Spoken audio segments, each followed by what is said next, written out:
अस्सलामुअलैकुम। Programme night addition में हम आपको खुशामदीद कहते हैं। नाजरीन, क्या टेस्ट ज्यादा हो रहे हैं या हुकूमती इक़दामात में देर हो गई है? वजूहात जो भी हों, हकीकत तो ये है कि मुल्क में कोरोना वायरस के केसेस में बदतदरीज इजाफा हो रहा है। मुल्क भर में कोरोना से मुतासरा मरीजों की तादाद 5400 तक पहुंच गई है, जबकि 93 अफराद जो हैं ये जान की बाजी हार चुके हैं। लॉकडाउन के बावजूद कोरोना वायरस के मरीजों में जो इजाफा है ये इंतहाई तशवीशनाक है। जबकि लॉकडाउन में कितनी तोसी होगी, इस हवाले से जो फैसला है ये कल कौमी राब्ता कमेटी के इजलास में किया जाएगा। और ये कहा जा रहा है कि वज़ीर-ए-आज़म ये चाहते हैं कि मुल्क भर में लॉकडाउन से मुतालिक जो पॉलिसी है ये मुकम्मल एक जैसी होनी चाहिए हर जगह पर। ज़राए से मिलने वाले इत्तलात के मुताबिक कौमी राब्ता कमेटी के इजलास में वज़ीर आला सिंध ने लॉकडाउन मज़ीद 2 हफ्ते बढ़ाने की तजवीज़ दी है। दूसरी तरफ वज़ीर आला पंजाब ने इस तजवीज़ की हिमायत की है, जबकि वज़ीर-ए-आज़म ने तजवीज़ से मुतालिक जो फैसला है ये कल तक के लिए मौखर कर दिया है। लॉकडाउन की शराइत क्या होंगी, किन शराइत पर जो है वो लॉकडाउन बढ़ाया जाएगा या कुछ नरमी होगी, इस पर वज़ीर-ए-आज़म जो है वो कल फैसला करेंगे। लेकिन ज़राए ये इत्तलात दे रहे हैं कि हुकूमत ने तामीराती सेक्टर का पहला फेज़ भी 14 अप्रैल यानी कल से खोलने का फैसला कर लिया है और इसका ऐलान भी कल ही किया जाएगा। सवाल ये है कि क्या लॉकडाउन में तोसी होनी चाहिए या नहीं होनी चाहिए। दूसरी तरफ सूबाई और वफाकी हुकूमतें कोरोना के फैलाव को रोकने के लिए इक़दाम तो बहुत कर रहे हैं अपनी ताईं, लेकिन साथ ही साथ एक दूसरे पर इल्ज़ामात भी लगाए जा रहे हैं, पॉइंट स्कोरिंग भी की जा रही है। जबकि चीफ जस्टिस ना तो सूबाई हुकूमत के इक़दामात से मुतमईन नजर आते हैं और ना ही वफाकी हुकूमत के इक़दामात से। आज chief justice of Pakistan justice Gulzar Ahmed ने कोरोना वायरस पर हुकूमती इक़दामात से मुतालिक अज खुद नोटिस की समाअत की और हुकूमती इक़दामात पर बरहमी का इजहार किया। चीफ जस्टिस का कहना था कि हुकूमत ने अभी तक कुछ नहीं किया, वुज़रा और मुशीरों की फौज दर फौज है, मुबैना तौर पर करप्ट लोगों को मुशीर रखा गया है। इस पर अटॉर्नी जनरल ने इस्तदा की कि सर आप ऐसी बात ना करें। चीफ जस्टिस ने जवाबन कहा कि मैंने मुबैना तौर पर उनको करप्ट कहा है। जस्टिस गुलजार ने मजीद रिमार्क्स दिए कि काबीना का हुजम देखें तो 49 अरकान की आखिर जरूरत क्या है। इतनी काबीना का मतलब है कि वजीर आजम कुछ जानता ही नहीं है। दौरान समाअत चीफ जस्टिस पाकिस्तान ने कहा कि जफर मिर्जा की कारकर्दगी से मुतमईन नहीं है, इन्हें आज हटाने का हुक्म देंगे। इस पर अटॉर्नी जनरल ने कहा कि इस मौके पर जफर मिर्जा को हटाना बड़ा तबाकुन होगा, आधी फ्लाइट में उनको ना हटाएं, अदालत इनका मामला हुकूमत पर छोड़ दे। बाद अज़ां चीफ जस्टिस ने डॉक्टर जफर मिर्जा को हटाने का हुक्म तो दिया, लेकिन तहरीरी हुक्मनामे में ऐसी कोई हिदायत मौजूद नहीं थी। चीफ जस्टिस ने सिंध हुकूमत की कारकर्दगी को भी अफसोसनाक करार दिया और यह कहा कि वजीर आला सिंध ने सुनी सुनाई बातों पर कराची के इलाके बंद कर दिए हैं, कल को पूरा कराची बंद कर देंगे। चीफ जस्टिस ने यह भी कहा कि सिंध हुकूमत के दावों और ज़मीनी हकायक में काफ़ी फ़र्क है। दूसरी तरफ जब मुल्क में नाज़िन कौमी इत्तेहाद की ज़रूरत है, इस वक्त मुल्क की सियासी जमातें पॉइंट स्कोरिंग करके अपनी अपनी सियासत को चमकाने में लगी हुई हैं। कल सिंध से ताल्लुक़ रखने वाली हुकूमती वज़रा की जानिब से कोरोना से मुतालिक इक़दामात पर सिंध हुकूमत पर तनकीद की गई। वफाकी वज़ीर फैसल वाउडा का कहना था कि सिंध हुकूमत की नाअहली से सूबे में कोरोना केसेस जो है ये बढ़ रहे हैं।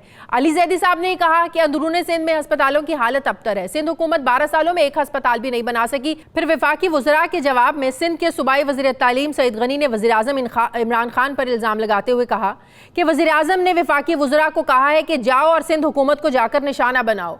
वज़ीर इत्तलात सिंध कहते हैं कि वफाकी वज़रा एक्चुअली कोरोना वायरस का शिकार हो चुके हैं। सवाल ये है कि क्या वफाक और सूबों की एक दूसरे पर तनकीद करने से क्या मुल्की वसाइल में इजाफा हो जाएगा? क्या हम कोरोना से लड़ पाएंगे? क्या इस तरह तनकीद करने से कोरोना ख़त्म हो जाएगा?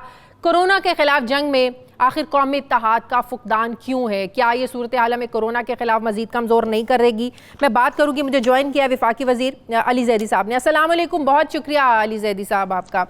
अली साहब, अब जिस तरीके से कोरोना के केसेस सामने आ रही हैं, जो डेथ रेशो बढ़ता जा रहा है, ऐसे में तो सूबों और वफाक की एक स्ट्रॉन्ग कोऑर्डिनेशन सामने आनी चाहिए। अगर वफाक को कहीं लगता है सिंध कोताही कर रहा है, अरेंजमेंट्स ठीक नहीं है, जैसे आप भी कहते हैं वेंटिलेटर्स की कमी है, तजवीज़ दी जा सकती हैं, मिलकर मसाइल का हल निकाला जा सकता है। ऐसे वक्त में जब पूरी दुनिया इस क्राइसिस का शिकार है, अब सूबों की वफाक पर, वफाक की सूबों पर तनकीद करने से क्या मामला हल हो जाएंगे, सुलझ जाएंगे? ये मुश्किल वक्त तो मिलकर साथ चलने का है। देखिए शाजिया, जरा क्लैरिटी थोड़ी सी ले लें जी। क्लैरिटी है कि जो भी crisis, the bigger the crisis the greater the opportunity. मुझे जरा समझाएं कि ये क्राइसिस ने अपॉर्चुनिटी तो बड़ी प्रेजेंट की हुई है।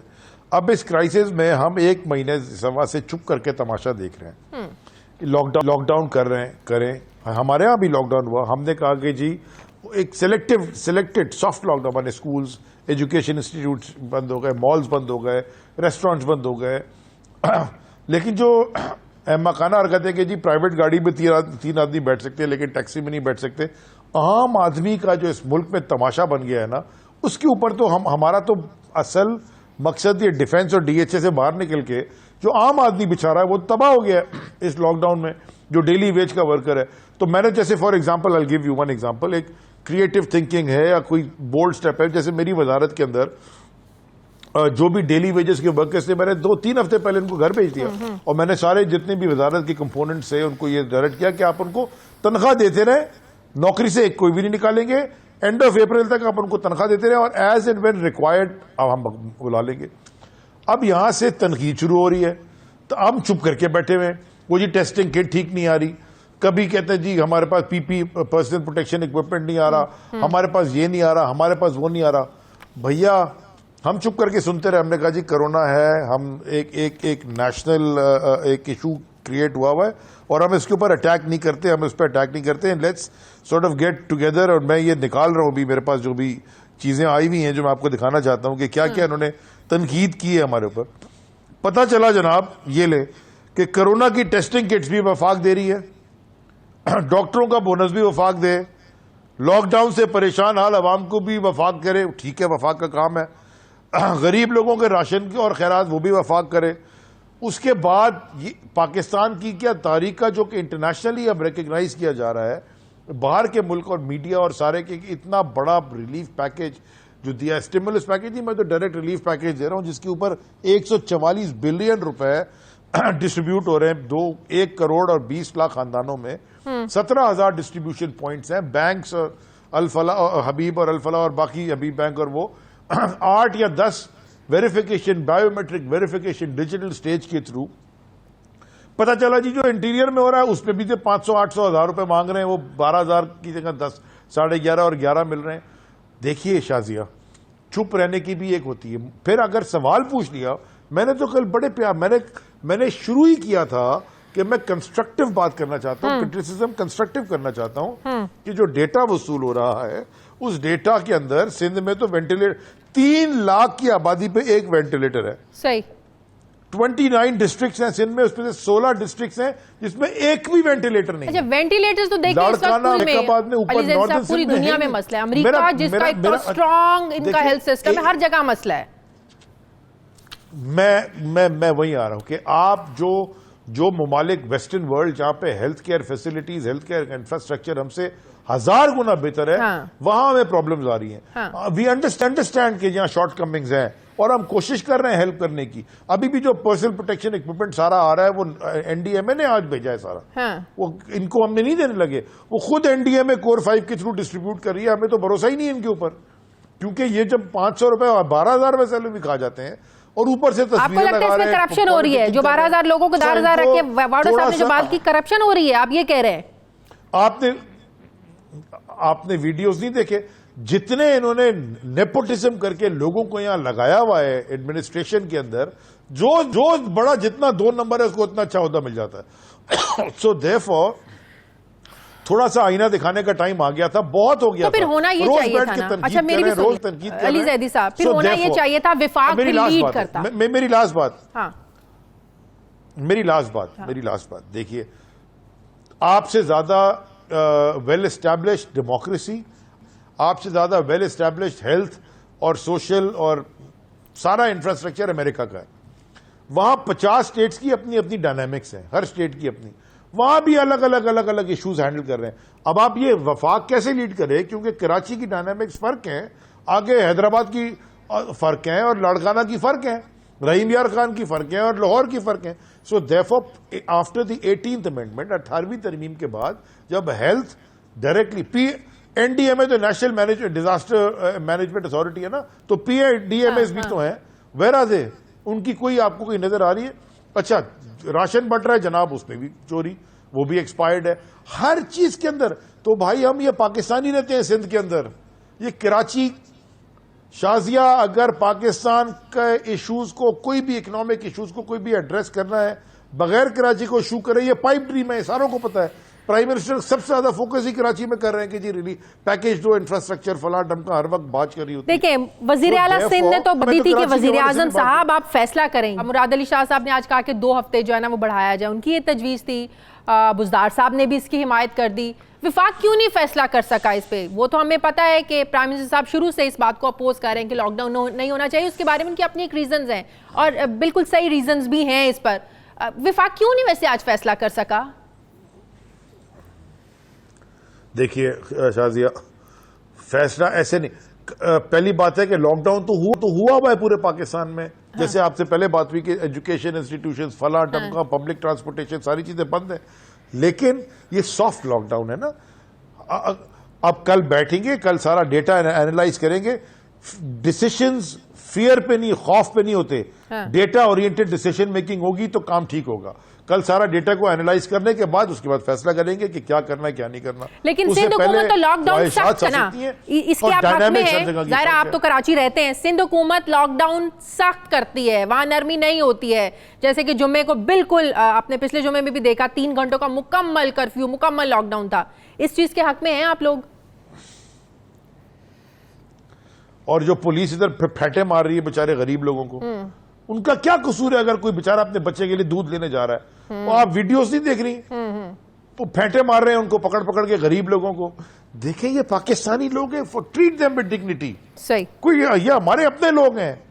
अगर गरीब है तो कोई अमीर है तो ये किसी के, ये अल्लाह ताला का शुक्र अदा करे और लोगों का हेल्प करे। देखे ना, इस क्राइसिस की अपॉर्चुनिटी को भी तो अवेल करें ना। सही, ये ठीक करें चीजों को, इंफ्रास्ट्रक्चर को खड़ा करें मुल्क को। मुश्किल वो काम है, आसान काम नहीं है, मुश्किल वक्त है। सही। लेकिन मुश्किल वक्त में लीडर बनते हैं ना। लीडरशिप होती क्या और चीज है। सही, बहुत शुक्रिया। ये बड़ा आसान है जी, पुलिस खड़ी करो, फेंटा मारो, बंद करो और सब ठीक हो जाएगा। नहीं ठीक होने लगा जब तक वैक्सीन नहीं आती। सही, बहुत शुक्रिया वफाकी वज़ीर अली ज़ैदी साहब मेरे साथ थे। बहुत शुक्रिया अली ज़ैदी साहब आपका। नाज़रीन, मुझे प्रोग्राम में एक ब्रेक लेनी है, वापस आते हैं एक छोटे से वक्फे के बाद।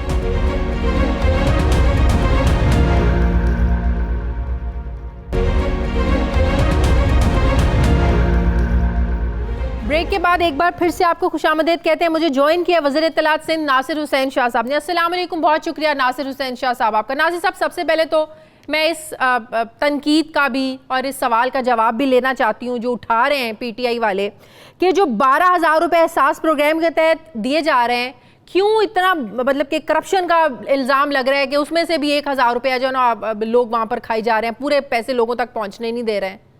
ये कल वाडा साहब ने भी बात की, अभी अली ज़ैदी साहब भी मेरे प्रोग्राम में बात कर रहे थे। बिस्मिल्लाहिर्रहमानिर्रहीम, अल्लाहुम्मा सल्ली अला मुहम्मदिन व आले मोहम्मद।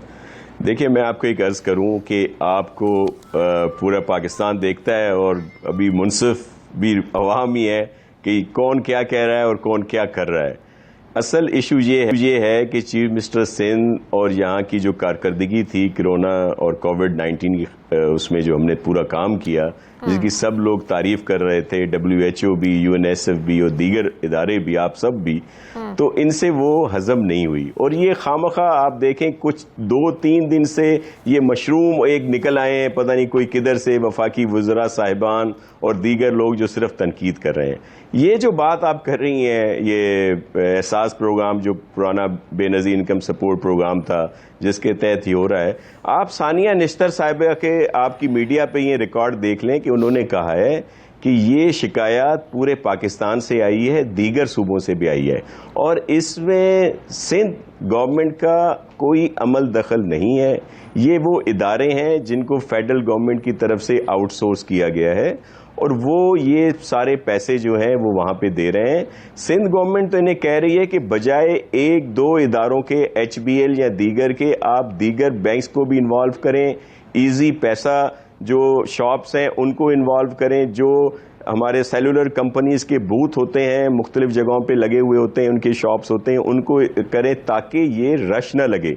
और उसके अलावा ये जो टाइगर फोर्स है प्राइम मिनिस्टर साहब की, ये क्या तालियां बजाने के लिए है? उन्होंने खुद कहा है कि वो पहुंचाएंगे घर घर खाना और दीगर चीजें। तो ये पैसे जो है, इनका डेटा मौजूद है, इनके पास एड्रेसेस मौजूद हैं, ये जाके आराम से उनके घरों पर पहुंचाएं। और ये जो इल्जाम लगा रहे हैं ये बिल्कुल गलत है। बल्कि मैं आपको रिकॉर्ड भेज दूंगा कि सिंध गवर्नमेंट ने तो इस पर एक्शन लिया है, एफआईआरें काटी हैं, लोगों को गिरफ्तार किया है, और खैर से वो जो निकले हैं वो इन्हीं की पार्टी के निकले हैं। जो रिकॉर्ड बोल रहा है, मैं नहीं ये इल्जाम लगा रहा है इनके इन्हीं ऊपर, के पार्टी के लोग निकले हैं, नहीं पहुंचने दे रहे। एक इन्हीं के वो रिकॉर्ड पे है। और दूसरी बात मैं आपको अर्ज करूं कि हम लोगों ने, आपने देखा होगा कि हमने आपके प्रोग्राम में भी दीगर जगहों पे भी कहा कि हमने पॉलिटिक्स को क्वारंटीन में डाल दिया है। हमारे चेयरमैन बिलावल साहब ने प्राइम मिनिस्टर साहब से कहा कि हम आपके साथ खड़े हैं।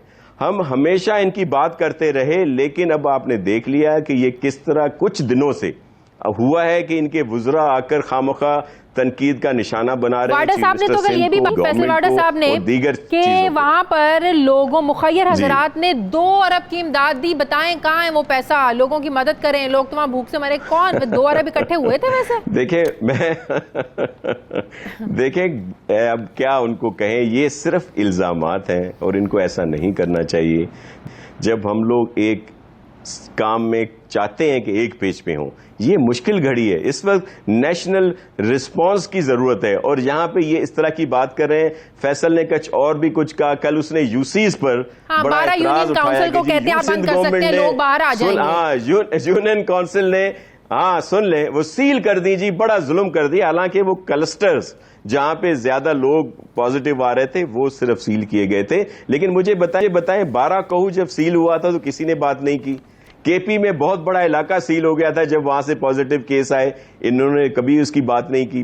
पंजाब में अभी कल की खबर है, बहुत सारी यूसीज को सील कर दिया गया वहां पे। ये इससे अंदाजा कर लें कि ये सिर्फ तनकीद बराए तनकीद और झूठ बोलते हैं। आपने अली जैदी साहब की बात की, मेरे लिए बड़े मोहतरम है। कल उन्होंने कहा कि जी बालाई सिंध में तो एक भी इनके पास वेंटिलेटर नहीं है। और मेरे भाई मोलाई होके झूठ मत बोले, इल्जाम ना लगाएं। वहां पे हमारे बहुत सारे हॉस्पिटल जिसमें बहुत सारे वेंटिलेटर्स भी हैं और ट्रेन्ड स्टाफ भी है अल्हम्दुलिल्लाह। और मैं आपको अर्ज कर दूं कि ये सिर्फ किस लिए हो रहा है। वो शुरू में मुराद सईद ने आके शुरू कर दिया, फिर वो खैर से हमारी आपा जो है आपकी इंफॉर्मेशन मिनिस्टर साहिबा शुरू हो गई आज कि एनडीएमए का जो सामान आया है, पीपीज पर्सनल प्रोटेक्शन इक्विपमेंट, ये कराची, हैदराबाद और जामशोरों के अलावा कहीं नहीं जा रहा है। अली जैदी साहब कह रहे थे कि मैंने पूरा डाटा चेक किया, एनडीएम वालों से पूछा है, वो कहते हैं कि इन शहरों के अलावा कहीं वेंटिलेटर्स नहीं है, इसलिए सिर्फ कराची, हैदराबाद और जामशोरों के अलावा कहीं ये पर्सनल प्रोटेक्शन इक्विपमेंट कहीं जा ही नहीं रहा है। देखें अब इनको क्या कहें, मैं इनको ज्यादा, हम चाह रहे हैं काम करें और ये हमें मुख्तलिफ बातों में उलझा रहे हैं। देखें आपको अर्ज करूं, एनडीएमए से जो चीजें आई उन पर भी कुछ तहफुजात थे। वो आज एक और भी पता नहीं कौन, क्या नाम है उसका, शहबाज गिल, वो भी शुरू हुए थे जी। एनडीएमए ने ये कहा और इन्होंने इतने दिन रखने के बाद कहा। भाई ये कोई डॉक्टर मेरी अर्ज करे, मेरी अर्ज सुन ले कि डॉक्टर मुराद अली शाह ने रिजेक्ट नहीं की, सर्जन नासिर शाह ने वो रिजेक्ट नहीं की। ये जो एक्सपर्ट है टास्क फोर्स में, इंडस हॉस्पिटल, आगा खान हॉस्पिटल, दीगर के जो माहिरीन है, उन्होंने कहा कि ये जो है इनकी एक्यूरेसी नहीं है। इस वजह से दूसरी बात हम नहीं पॉइंट आउट करना चाह रहे थे कि भाई ये जो आई है एनडीएमए से, इसमें स्वाब नहीं है, इसमें वो दूसरी चीजें नहीं है, या इनकी एक्यूरेसी 35% है, भाई ये चाइना से आई, हम नहीं। लेकिन अब ये मजबूर कर रहे हैं। हम आज से पहले आपने ये बातें नहीं सुनी होंगी, या कल से हम लोगों ने इस पर जाहिर बात करना शुरू की है, क्योंकि ये गलत बात कर रहे हैं। और खान साहब को चाहिए कि अपने इनको समझाए। और ये सिर्फ ये है कि इनसे ये सिंध गवर्नमेंट की जो कारकर्दगी है वो हजम नहीं हो रही, कि लोग क्यों कह रहे हैं कि जी मुराद अली शाह ने बड़ा अच्छा काम किया, अब ये उसको कोई ना कोई तनकीद का निशाना बनाते हैं। इनकी कोई किसी एक और किसी ने भी कोई इल्जाम लगाए, मुझे बताएं तो मैं उसका आपको जवाब दूं कि जब उनके पास कोई इसी तरह की चीज हो रही है तो वो उसको बड़ी वहां पे कह रहे हैं जी हमारे लोग बड़ा अच्छा काम कर रहे हैं, और उससे बेहतर चीज यहां पे हो रही है तो उस पर बड़ी तनकीद करते हैं। इनको ख्याल करना चाहिए। भाई आप आओ, मिलकर काम करते हैं कोविड-19 के खिलाफ। बिल्कुल सही। अच्छा नाज़िर हुसैन शाह साहब, इस वक्त लॉकडाउन करें तो मुश्किलात, ना करें तो उससे बड़ी मुश्किलात। आज जो तजावीज़ दी मुराद अली शाह साहब ने कि 2 हफ्ते आप बढ़ाएं, वज़ीर आला पंजाब उज़दार साहब ने इसकी हिमायत की, लेकिन वफाक ने अभी तक कोई प्राइम मिनिस्टर साहब फैसला नहीं कर सके। सिंध क्या चाहता है, मुकम्मल लॉकडाउन या आप लोग चाहते हैं कि ज़रा सॉफ्ट नरमी के साथ लॉकडाउन आप लोग चाहते हैं कि अभी ख़त्म नहीं करना चाहते आप लोग अभी मुकम्मल तौर पर लॉकडाउन को? क्या तजावीज़ थी उनकी आज? देखिए, हमारी तरफ से शुरू से है कि प्रॉपर लॉकडाउन हो जाए, और वो 15 दिन का अगर लॉकडाउन होता प्रॉपर, जिस पे कहा गया था proper means curfew type, right? पे आकर कहते तो उसके कर्फ्यू टाइप या बहुत बेहतर, और इसको मजीद वो हम तब कर सकते हैं जब फेडरल गवर्नमेंट भी हमारे साथ ऑन पेज हो। अभी ये जो 14 अप्रैल का है ना, आपको याद होगा कि इसका अनाउंस असद उमर साहब ने किया था, इसी तरह की जैसे आज मीटिंग हुई है उस मीटिंग के बाद। लेकिन हुआ क्या, 2 दिन के बाद कुछ इंडस्ट्रीज को किसी सूबे में कह दिया गया ये खोल दें। लेकिन हमारे पर भी प्रेशर आता है ना, हमारे भी इंडस्ट्रियलिस्ट हैं, हमारी मार्केट्स हैं, कारोबारी लोग हैं, हमें उनका एहसास है। हम चाह रहे हैं कि एक पेज पे जब होंगे तो वसाइल फेडरल गवर्नमेंट के पास ज्यादा हैं, अगर उनको कर्जा हमने देने हैं, लोन देने हैं अपने, जब उनके कारोबार बंद रखेंगे और हम उन्हें कहते हैं कि लोगों को भी ना निकालें, तनख्वाहें भी दें, तो हमें उनका भी एहसास करना है ना, उनको कैसे एकोमोडेट करें। वो बैंक्स करती हैं, बैंक्स किसके अंडर आती हैं? वो आती हैं फेडरल गवर्नमेंट के। अभी इन्होंने वो जो 5% वाली बात की है, इंटरेस्ट पे दे रहे हैं, अच्छी बात है, लेकिन इनको 0% करना चाहिए। और छोटे ताजर जो हैं, जो छोटी मार्केट्स वाले हैं, दीगर लोग हैं, उनको इंटरेस्ट फ्री लोन देने चाहिए, ताकि वो हम अपने तौर पर कोशिश कर रहे हैं। ये नहीं हो सकता कि एक सूबे की इंडस्ट्री एक्सपोर्ट की खुले और हम अपने सूबे में पाबंदी लगा के बैठे हुए हैं, तो जाहिर है वो होता है कि भाई आप वे इंडस्ट्रियलिस्ट कहां जाएंगे। तो इसलिए हमारा फैसला एक होना चाहिए। हम शुरू से कह रहे हैं कि भाई प्राइम मिनिस्टर साहब, आज वो कहा है फेडरल मिनिस्टर इंफॉर्मेशन ने कि मुराद अली शाह क्या है, कड़वा कड़वा हप हप और कोई मीठा, जो भी मिसाल उन्होंने दी है, वो तो ये कर रहे हैं, वो तो प्राइम मिनिस्टर साहब कर रहे हैं। उधर से कह रहे हैं कि जी लॉकडाउन बड़ा जरूरी है, फिर कह रहे हैं जी लोग को भूख से बुरा हाल होगा, जी लोग बाहर निकल आएंगे। आप प्राइम मिनिस्टर हैं मुल्क के, मेरे लिए भी बड़े काबिल एहतराम है, आप कंटेनर वाली बातें ना करें, लोगों को ना उकसाएं कि वो बाहर निकल कर शोर शराबा करें। आप उनको हिदायत दें कि वो अपनी सेहत का ख्याल रखें, अमल करने के पाबंद हो। आप लोग चाह रहे हैं कि इस मुश्किल वक्त प्राइम मिनिस्टर लीड करें, हम उसको मानेंगे जी, हम प्राइम मिनिस्टर साहब के साथ चलने के लिए तैयार हैं। बिल्कुल सही, बहुत जबरदस्त। बहुत शुक्रिया आपका वजीर इत्तलात सिंध नासिर हुसैन शाह साहब मेरे साथ थे, शुक्रिया आपका। नाज़रीन, मुझे प्रोग्राम में एक ब्रेक लेनी है, वापस आते हैं एक छोटे से वक्त के बाद।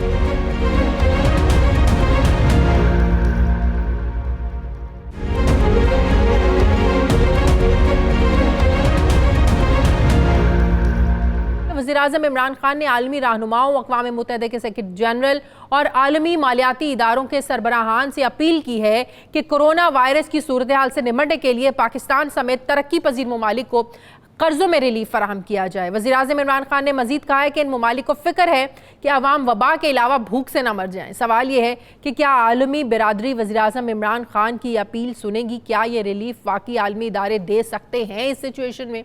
जबकि चीनी और आटे के बाद पावर सेक्टर स्कैंडल की इंक्वायरी रिपोर्ट में कौमी खजाने को 100 अरब का नुकसान पहुंचाने का भी इंकशाफ हुआ। कमेटी ने IPPs मालिकान से 100 अरब वसूली की सिफारिश कर दी है। इंक्वायरी रिपोर्ट 278 सफ़ात पर मुश्तमिल है। पावर सेक्टर पर मुल्क की तारीख की पहली रिपोर्ट 9 रुकनी कमेटी ने तैयार की है। रिपोर्ट में बताया गया है कि IPPs मालिकान ने 350 अरब रुपए गैर मुनसिफाना तौर पर वसूल किए हैं। इस सारी सिचुएशन पर मैं बात करूंगी। मुझे ज्वाइन किया है माहिर मुआशियात डॉक्टर शाहिद हसन सिद्दीकी साहब ने। अस्सलाम वालेकुम, बहुत शुक्रिया डॉक्टर साहब आपका। डॉक्टर साहब, सबसे पहले तो ये बताइएगा, ये तो सब ज़ाहिर है पूरी दुनिया इस वक्त मुतासिर है कोरोना से, ऐसे में तमाम ममालिक जो हैं ज़ाहिर है अपने अपने तय अपने अपने वसाइल के हिसाब से जो है ना रिलीफ पैकेजेस दे रहे हैं। पाकिस्तान ने भी 8 अरब डॉलर जो है ना ज़ाहिर है रिलीफ के लिए खर्च करी है। लेकिन वज़ीर-ए-आज़म इमरान खान ने सारी क्राइसिस में जो आलमी इदारों से, आलमी रहनुमाओं से जो अपील की है कि पाकिस्तान समेत तरक्की पजीर ममालिक को जो कर्जे हैं इसमें रिलीफ फराहम किया जाए, क्या ऐसे क्राइसिस में, ऐसी सिचुएशन में ये इदारे रिलीफ दे सकते हैं जो प्राइम मिनिस्टर ऑफ पाकिस्तान ने अपील की है? देखिए, बुनियादी बात यह है कि इसमें जो सूरत हाल है, इसमें जो आलमी मालियाती इदारे हैं वो इस बात के लिए तैयार हैं कि पाकिस्तान को मजीद कर्जे दे दें और जो कर्जे हमें वापस करने थे उसमें मोहलत दे दें, यानी रीशेड्यूलिंग और रीस्ट्रक्चर कर दें। लेकिन अगर ये कोई सोच रहा है कि वो कर्जों का एक हिस्सा माफ करने पर गौर करेंगे तो इसका इम्कान नहीं होगा, इसका कोई इम्कान नहीं है। जैसे अभी आप देखिए कि एशियन डेवलपमेंट बैंक ने 20 अरब डॉलर का फंड्स मुख्तस कर दिए हैं, जाहिर बात है कि एशिया के मुल्कों को होगी। IMF ने हमें 1.4 अरब डॉलर के कर्जे की पेशकश कर दी है, जो मेरे ख्याल 8-10 दिन में हमें मिल जाएंगे। इसी तरीके से दूसरे इदारे भी हैं, वो हमें कर्जे नए दे देंगे। मतलब कि रिलीफ जो है वो टाइम ड्यूरेशन बढ़ाकर मिल सकता है, मुआफी की सूरत में रिलीफ नहीं मिल सकता है। माफी का तो कोई सवाल पैदा नहीं होता, लेकिन नए कर्जे आपको मिल सकते हैं। मैं जो गुजारिश कर रहा हूं, यानी एक तो यह है कि जो अदायगी के लिए हमें मोहलत दे दें, और दूसरा ये कि नए कर्जे हमें दे दें, और तीसरा ये कि आपको पता है दोस्त ममालिक ने कई अरब डॉलर यहाँ रखे थे 1 साल के लिए, वो पूरा हो रहा है। तो मेरा ख्याल ये है कि हमारी दरखास्त पर वो उस पीरियड को एक्सटेंड कर देंगे। तो ये जो बैरूनी शोबे में जो मुश्किलात हैं, वो उसमें हम कोई खुदा न खास्ता ना दहिंदगी का मौका नहीं आएगा, और इस बुरान से हम निकल सकते हैं। मगर इससे जो परेशानी है हमें, वो परेशानी ये है कि इससे हुकूमत कंफर्ट जोन में जा रही है और उन खतरात को नजरअंदाज कर रही है जो मईशत से, पाकिस्तान की मईशत में, जिसका आपने जिक्र किया, शरह नमू मनफी हो जाएगी। मेरे ख्याल से जो 6 महीने अगले हैं, इसमें हमारी शरह नमी नेगेटिव रहेगी अप टू सितंबर 2020, ये मेरा असेसमेंट है। उसके बाद आहिस्ता आहिस्ता ग्रोथ शुरू होगी। लेकिन अगर आज से हम कुछ दानिशमंदाना पॉलिसियां बनाना शुरू कर दें, तो बैरूनी शोबे में तो जैसे मैंने कहा फिल वक्त हम बच के निकल जाएंगे। लेकिन अगर हमारी शरह नमू गिरी, रेमिटेंसेस को 9 अरब डॉलर जो हैं वो मुत्तहिदा अरब अमारात और सऊदी अरब से आ रहे हैं, उसमें कुछ कमी हुई, उसके बाद जो है फॉरेन डायरेक्ट इन्वेस्टमेंट में कमी होने का इम्कान है। लेकिन बरामदात में जो कमी तो लग रहा है कि कमी होगी, जो मुत्तहिदा अरब अमारात ने भारत से कहा, भारत ने तो बिल्कुल वाशगाफ अल्फाज में इनकार कर दिया है कि हम नहीं चाहते कि हमारे मुल्क में कोरोना केसेस जो हैं बढ़े, हम अपने लोगों को वापस नहीं बुला सकते हैं। अब पाकिस्तान इस हवाले से क्या फैसला करते हैं अभी कुछ पता नहीं है, लेकिन अगर ये लोग वापस आते हैं, जो शाह महमूद कुरैशी साहब भी कह रहे हैं कि ये तादाद 40,000 तक बढ़ सकती है। एक तो ज़ाहिर है इकॉनमी पर तो फ़र्क पड़ेगा, जो रेमिटेंसेस भेजते हैं ज़ाहिर है उस पर तो बिल्कुल फ़र्क पड़ेगा, लेकिन ये हमारे यहाँ मईशत पर कितना बड़ा बोझ होगा। यहाँ पे तो ऑलरेडी लोगों की नौकरियां लोगों के पास नहीं है, लोग घरों में बैठे हुए हैं, तो ये कितना बड़ा बर्डन पड़ जाएगा यहाँ पे। असल में हमने जो ज्यादती की, जो मैंने आपके प्रोग्राम में पहले भी कहा था कि ये जो रेमिटेंसेज आती हैं, इनको इस्तेमाल करना चाहिए कि मुल्क के अंदर सरमायाकारी के लिए इस्तेमाल करें, ताकि अगर वो रेमिटेंसेज ना आए या कम हो जाएं, उस साल सरमायाकारी गिर जाए। लेकिन हमने जो तरीका अपनाया था पिछले वर्षों में, वो ये था कि बरामदात को बढ़ाने की जरूरत नहीं है, और जो तिजारती खसारा है उसको रेमिटेंसेस से पूरा करें। ये गलती थी। लेकिन मेरा अपना ख्याल ये था कि कोरोना वायरस का जो है मसला है, ये चंद महीने में सॉर्ट आउट हो जाएगा, और अल्टीमेटली ये 40,000 आदमियों के वापस आने की जो बात हो रही है, मेरे ख्याल है इसका हल निकाल लिया जाएगा, मैं समझता हूँ। मगर मैं अब भी कह रहा हूँ कि हमें जो खतरा इस वक्त अब नजर आ रहा है, वो ये है कि हम बाहर से कर्जे मिलने से हम कंफर्ट जोन में चले जाएं, और मईशत को, जो आपको आलमी बैंक के चीफ इकोनॉमिस्ट ने ये कहा है कि मईशत को पायदार बुनियादों पर इस्तेमाल करने के लिए आगे चलकर हुकूमतों को इक़दामात उठाने पड़ेंगे। ये वो की है, क्योंकि हमने जो इक़्तिसादी पैकेज लेकर आए हैं वो बेसिकली वडेरा शाही कल्चर पर मबनी है। एक तो ये बात गलत है कि ये 8 अरब डॉलर का या 1200 अरब रुपए का है, ऐसा कुछ नहीं है। ये 280 अरब रुपए तो उसमें गंदुम की खरीदारी है, वो वापस आ जाएगा। 100 अरब रुपए बैंक जो है वो कर्जे दे रहे हैं, वो बैंकों का है। हमारे बजट को जो मुतासिर कर रहे हैं वो इतनी बड़ी रकम नहीं है, कोई 8 अरब डॉलर या 1200 अरब की। असल जो चीज है वो ये है कि हमने एमनेस्टी दे दी फिर आपके, तो हमें अपनी टैक्सों की वसूली अगर आप नहीं बढ़ाते हैं और बचतों की शरह हम गिरा रहे हैं। मैं आपको एक रिकॉर्ड पे बताऊं जो पाकिस्तानी कौम को सोचना चाहिए कि 2002 में हमारी जो मुल्की बचतें थी वो GDP का 18% थी। हमने बैंक्स प्राइवेटाइज कर दिए, फॉरेनर्स ने ले लिए, तो उसका नतीजा ये हुआ कि उन्होंने डिपॉजिटर का इस्तेसाल किया। अगर मैं आपसे ये कहूं कि आज ये 4.6% पर आ गई हैं, यानी 5,500 अरब रुपया बचतों में हम एक साल में कम वसूल कर रहे हैं। ये हमारा एक बहुत बड़ा झटका है कि बैंकारी के निजाम को इस्लाह नहीं कर रहे हैं।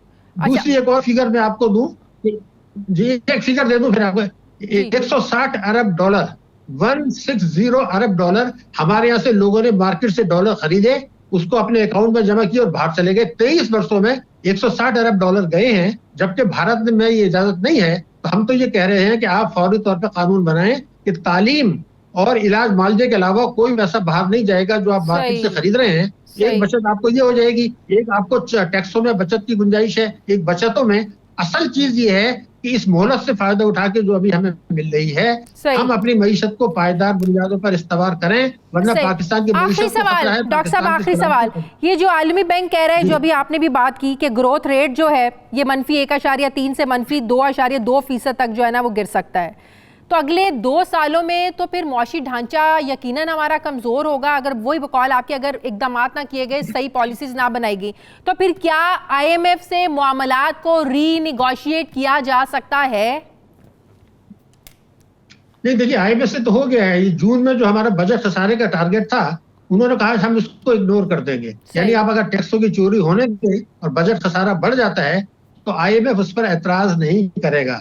देखिए, दुनिया ये अफोर्ड नहीं कर सकती कि पाकिस्तान जैसा मुल्क खुदा न खास्ता कोई डिफॉल्ट में आ जाए। दूसरा ये कि चीन हमारा दोस्त है, उसका ये रिकॉर्ड पर बयान है कि कोई भी मुश्किल आई तो हम पाकिस्तान की मदद करेंगे। तो मैं अब भी बार बार कह रहा हूँ कि इस वक्त जो सबसे बड़ा मसला है कि आप अपनी मईशत को खुद इंसारी टैक्सों में बचतों को बढ़ाकर इन चीजों को करके मजबूत करने की पॉलिसी अपनाए और एमनेस्टी देना बंद कर दें। जो अभी हमने एमनेस्टी आपको पता है अभी दे दी कि जनाब प्रॉपर कंस्ट्रक्शन सेक्टर को हमने कहा कि आप काम शुरू करें, हम आपसे सवाल नहीं पूछेंगे। ये काम अब खत्म करना होगा। दुनिया बदल रही है, हमें भी बदलना होगा। लेकिन वो खास सिनेरियो, खास सिचुएशन के तहत ये दी गई है एमनेस्टी, ये कोरोना वायरस की वजह से जो एक आपकी इकोनॉमी और वो जो आपका कंस्ट्रक्शन इंडस्ट्री मुतासिर हो रही थी, फिर दिहाड़ीदार जो तबका था वो मुतासिर हो रहा था, ये एक खास सर्कमस्टांसेस में दी गई है। नहीं, वो सही है, लेकिन आपको 2 चीजें मैं बता दूं। देखिए, हमारे 2 करोड़ 30 लाख बच्चे स्कूल नहीं जा रहे। हमें तो 2 कमरों के पहले मकान स्कूल बनाने हैं, 2-2 कमरों के। हमें 2-2 कमरों की डिस्पेंसरियां बनानी है, क्योंकि हमारे यहाँ इलाज मुआवजा नहीं है। जब ये हो जाए तो मकान का नंबर आता है तीसरा। दूसरा ये कंस्ट्रक्शन कंपनी वाले इतने गरीब नहीं है, वो अपने पैसे से भी काम कर सकते थे, बैंकों से कर्जा भी मिल जाता। अब मुझे जो डर है वो ये है कि उनकी जो जायज आमदनी है उसको टैक्स देने के बजाय उसको प्रॉपर्टी इनकम में दिखा देंगे और हमारा ये नुकसान होगा। मैं एमनेस्टी के खतरात की तरफ इशारा कर रहा हूँ। और आप अपनी पॉलिसी अगर बदल लें, आज भी फ्यूडल कल्चर से निकले, तो पाकिस्तान में इतनी सलाहियत है इस सूरत हाल से निकल के अपनी मईशत को मजबूत बुनियादों पर। बहुत शुक्रिया डॉक्टर शाहिद हसन सिद्दीकी साहब, मेरे बहुत शुक्रिया। नाज़रीन, मुझे प्रोग्राम में एक ब्रेक लेनी है, वापस आते हैं एक छोटे से वक्फे के बाद।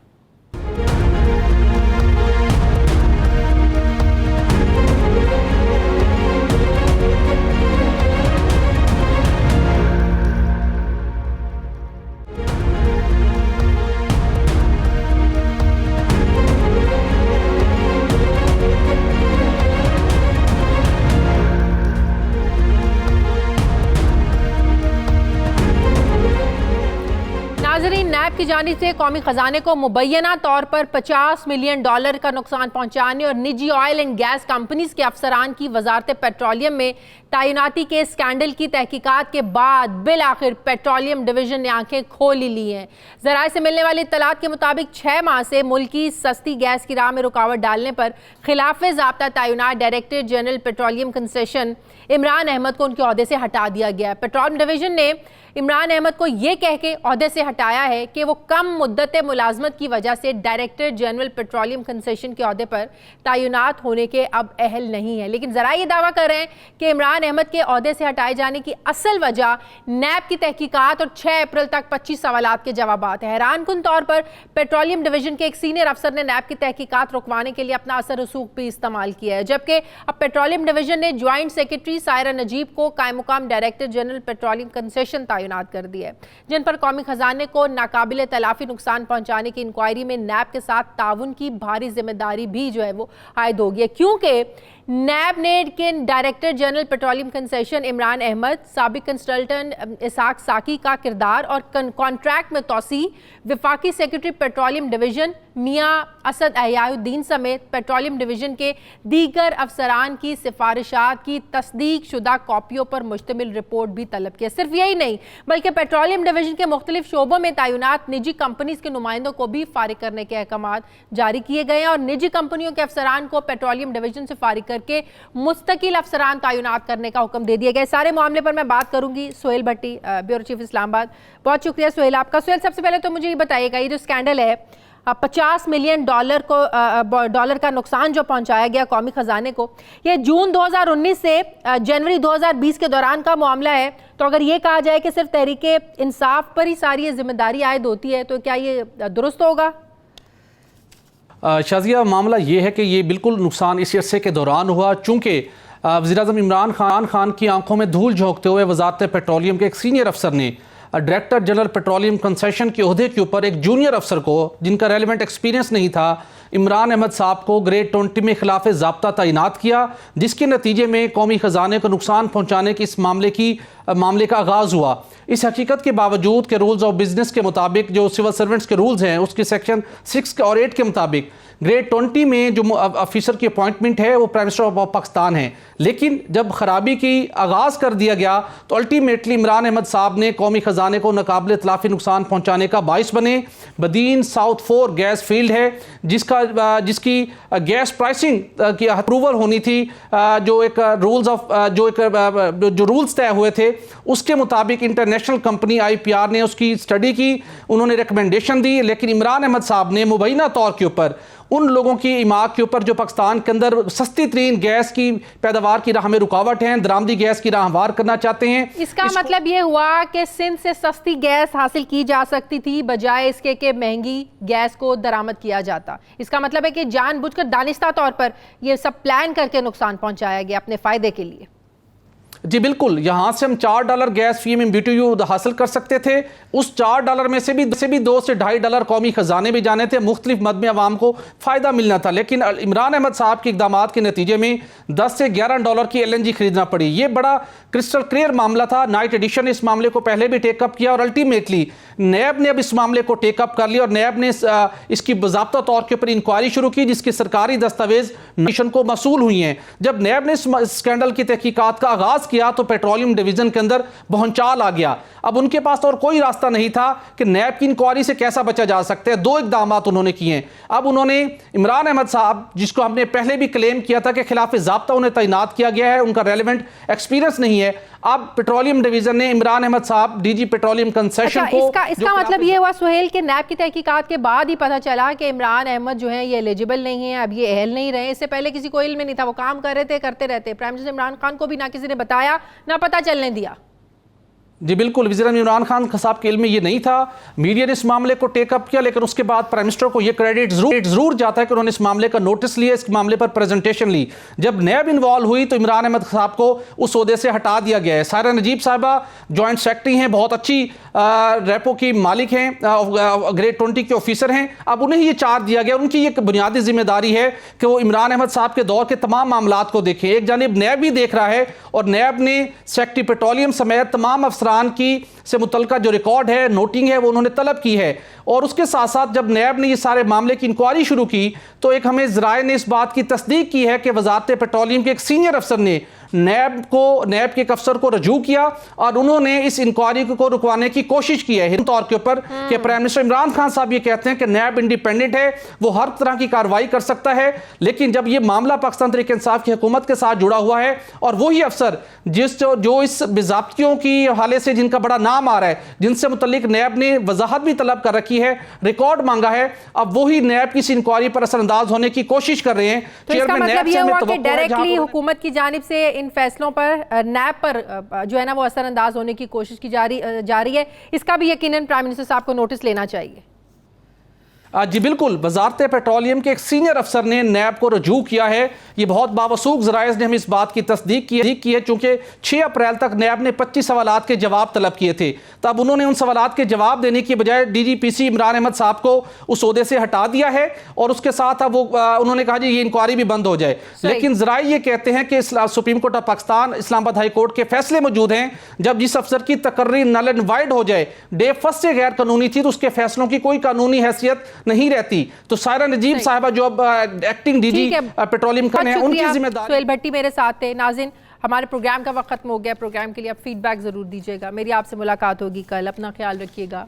मुझे इजाजत दीजिए। अल्लाह हाफिज।